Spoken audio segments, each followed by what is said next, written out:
फरमाया, ए जकरिया, हम तुमको एक लड़के की बिशारत देते हैं जिसका नाम याहिया होगा।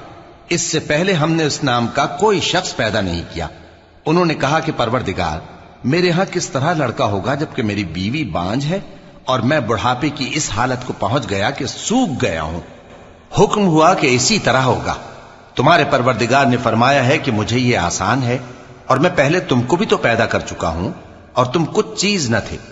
कहा कि परवरदिगार, मेरे लिए कोई निशानी मुकर्रर फरमा। फरमाया, निशानी यह है कि तुम सही और सालिम होते हुए 3 रात दिन लोगों से बात न कर सकोगे। फिर वो इबादत के हुजरे से निकलकर अपनी कौम के पास आए तो उनसे इशारे से कहा कि सुबह शाम तस्बीह करते रहो।